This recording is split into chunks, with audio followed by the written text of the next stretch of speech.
Hey guys, it's Danielle with Danielle Gets It Done, and today I'm talking about surviving the holidays with your ADHD child. Gonna love you, honey, on and on and on. I'm a morning dove singing out a song. This is a continuation of a series that Tanya from Project Happy Home and I are doing about raising emotionally complex children. Check out her video after you watch this. It will be linked below. My son is 6 and he has ADHD, sensory processing disorder, and anxiety. And obviously every child is different. Even 2 ADHD children are extremely different. But I'm going to be talking about specifically the difficulties I anticipate in our family this season. I'm going to give you 3 tips and some practical applications that I am doing in each tip. Number 1 is self-care for yourself. I'm pretty sure that one of the first, if not the first video that Tanya and I did together was all about self-care for the mom or the parent, because it really does start with us. And for better or for worse, we are the emotional example for our children. And let's face it, we're stressed during this time. It is very busy. There are lots of things going on, lots of things to keep track of, lots of parties to attend. So introverts like me have a little bit more trouble than usual. And our children are a little more hyped up, and you better believe they are more apt to melt down during this season. And I think for most of us, when our children melt down, it triggers us. And we can go into mommy meltdown mode, and it is just a big cycle that makes things so much worse. This is a really important time to take extra good care of yourself. I hate to use the analogy ready for battle, but I can't think of anything better right now. Just wake up, take some breaks, and be ready. Be ready to love your children a little extra hard, because they will melt down more this season. And if you are ready and calm, they are going to be more calm. Practical ways that I am practicing self-care this season is I do a short meditation every morning. I take a bath every night. And I am saying no. I said a big no this Christmas season, and that was a Christmas Eve gathering with my extended family. I've never not gone to it, but I just knew it was too much this year.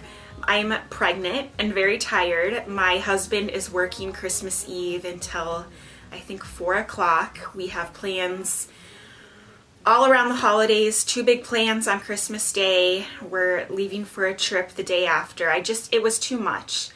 And so I respectfully said no, and I think my aunt really understood. And instead, we're going to have a really chill night, just the 3 of us on Christmas Eve, and do our own thing and just make sure we're ready for the next day to come. My number 2 tip can be a little tricky, and that is beware of your routine and beware of when you're breaking your routine. For my son, routine is so important, specifically bedtime. If he goes to bed even a half an hour later than his normal bedtime, we will all pay for it the next day. And I say this is a tricky step because, of course, during this time, there are special circumstances and you want to be flexible and let them do all the things and stay up later for parties.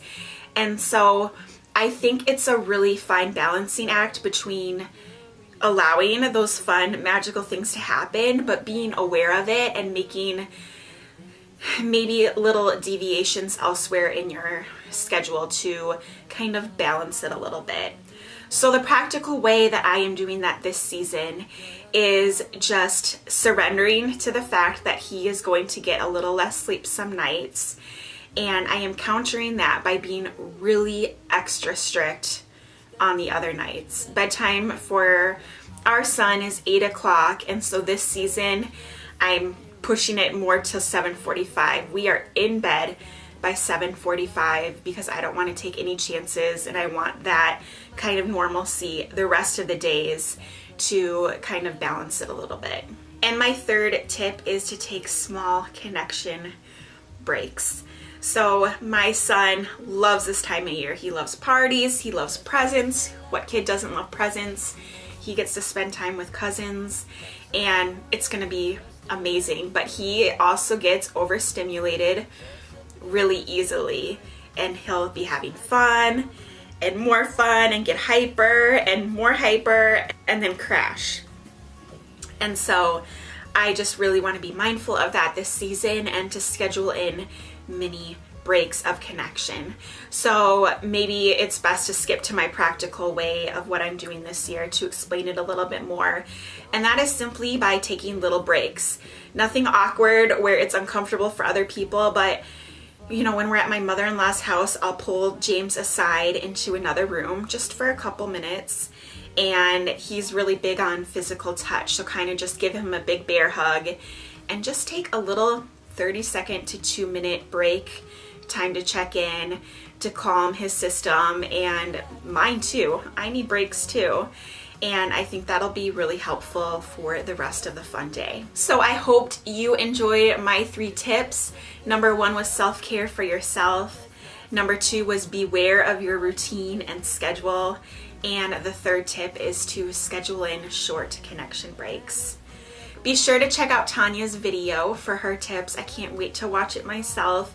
And I'd love if you left a comment to what you're doing this holiday season to make it a little easier with your children. Thank you so much for watching. If you haven't subscribed, I would so love to have you stick around. So hit that button and come on back. I hope you have a wonderful day and whatever your plans are, I hope you get them done.